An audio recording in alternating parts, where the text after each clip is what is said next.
Hi everyone.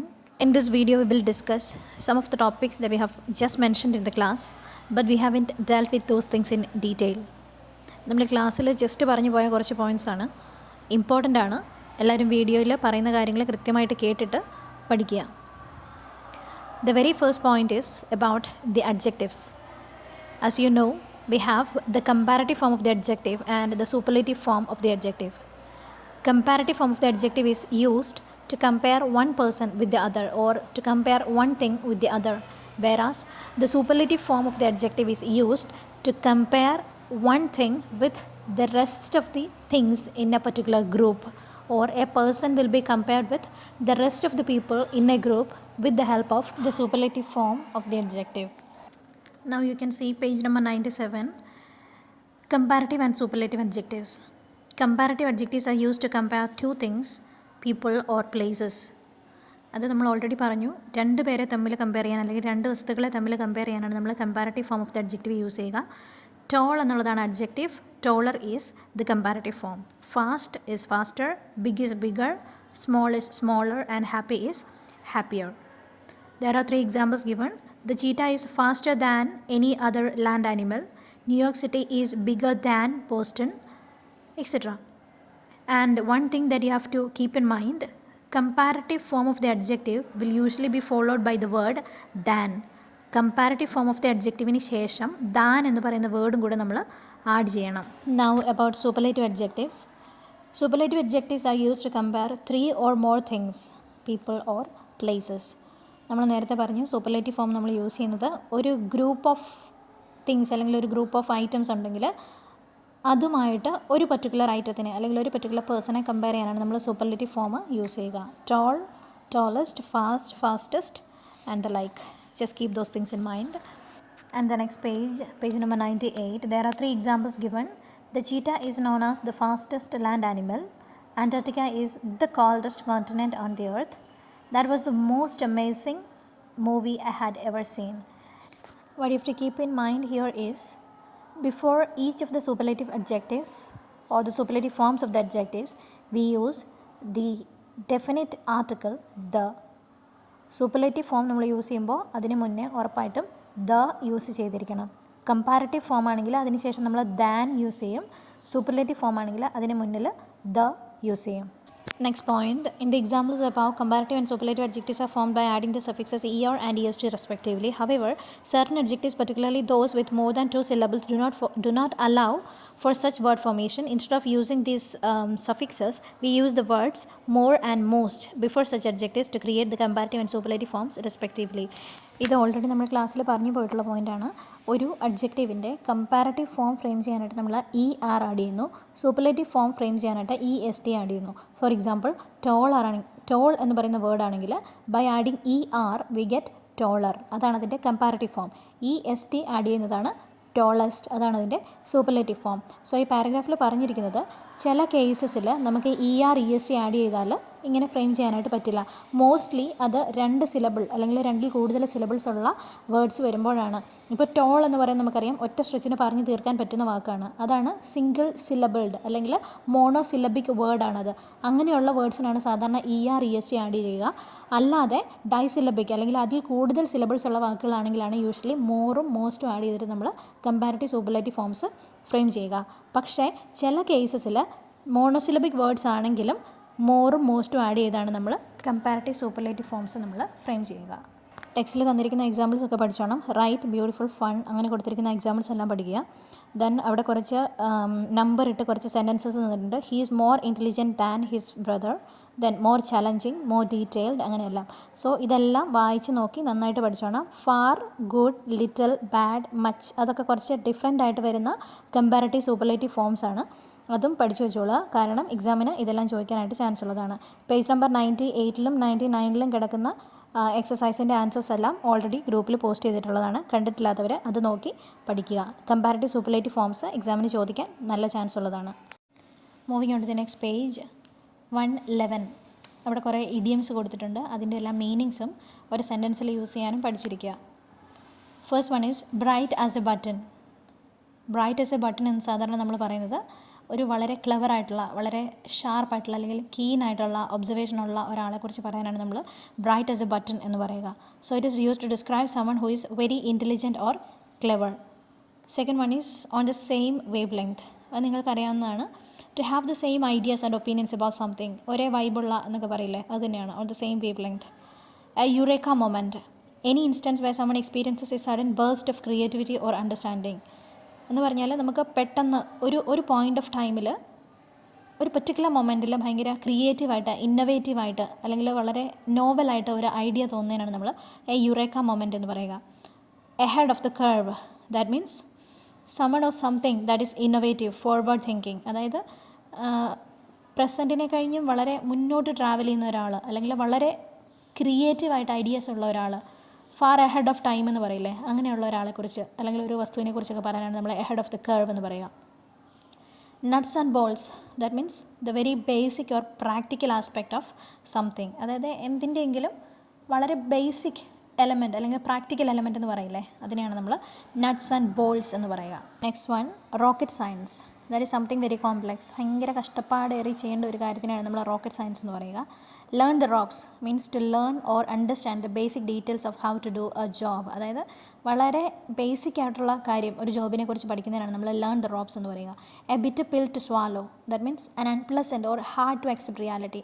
നമുക്ക് accept ചെയ്യാൻ വളരെ കഷ്ടമുള്ള ഒരു മൊമെൻറ്റ് അല്ലെങ്കിൽ ഒരു റിയാലിറ്റി, അതിനെക്കുറിച്ച് പറയാനാണ് നമ്മൾ a bit pill to swallow എന്ന് പറയുക. A shot in the arm, that means a stimulus or boost that revitalises or energises an individual or project.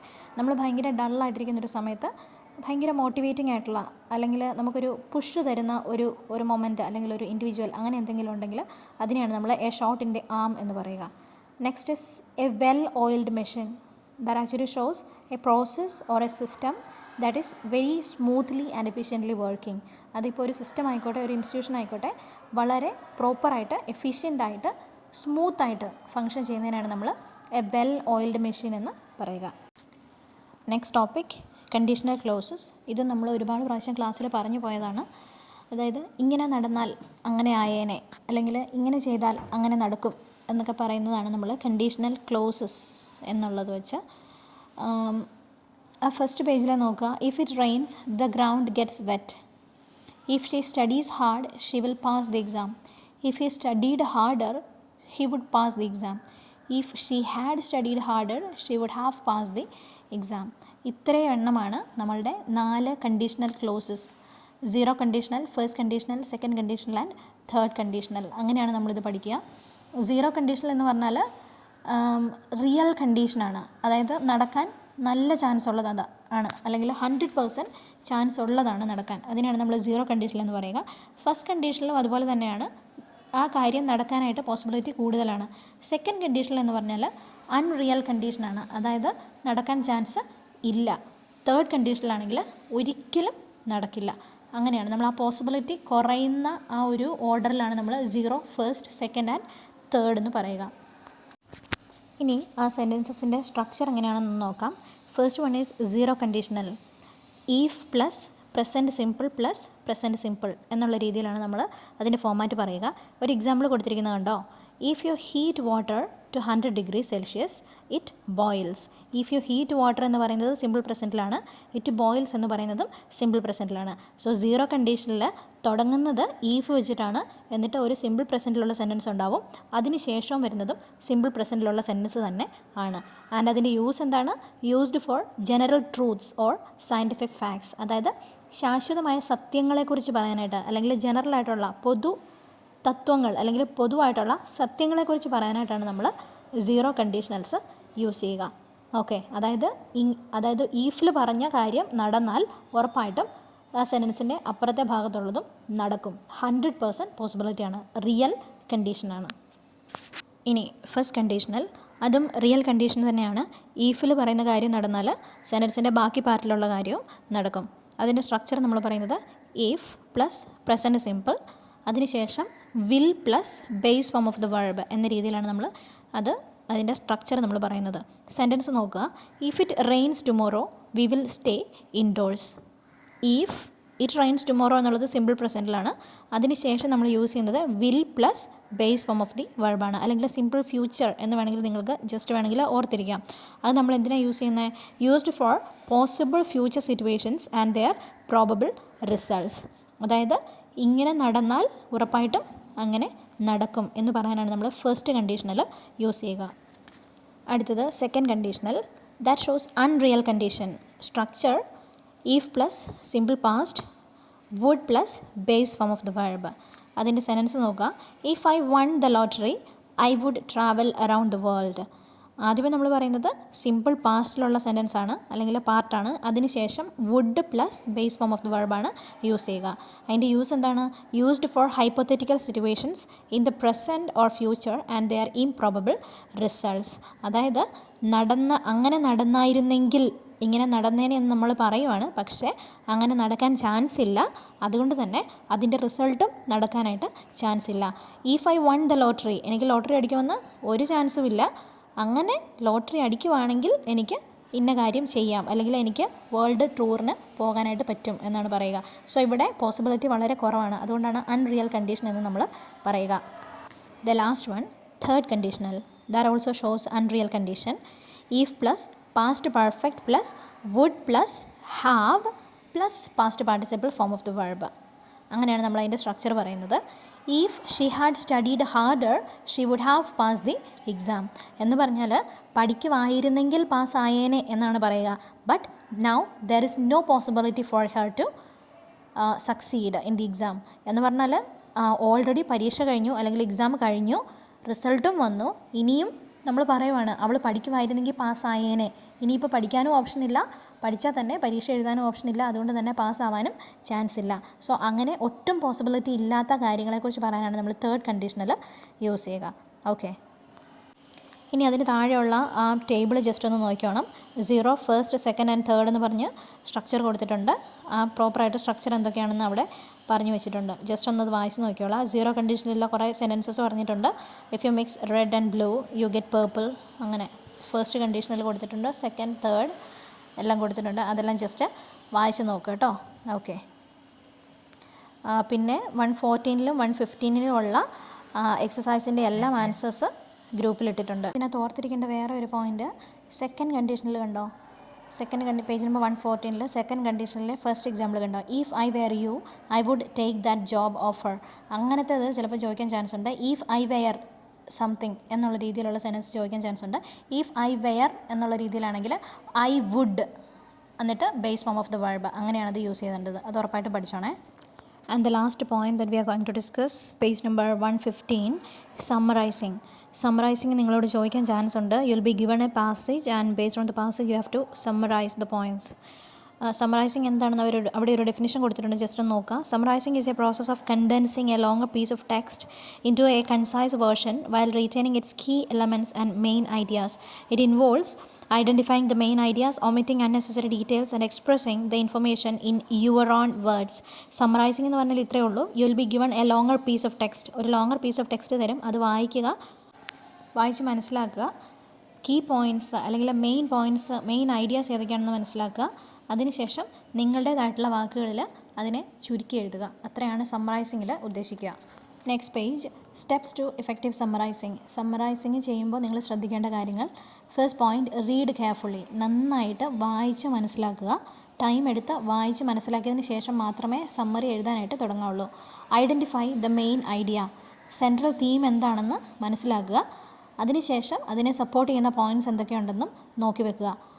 Omit unnecessary details. ആവശ്യമില്ലാതെ കൊടുത്തിരിക്കുന്ന ചില പോയിൻറ്റ്സ് ഒക്കെ കാണുമായിരിക്കും, ലൈക്ക് എക്സാമ്പിൾസ് അല്ലെങ്കിൽ അനക്ഡോട്ട്സ് ഒക്കെ.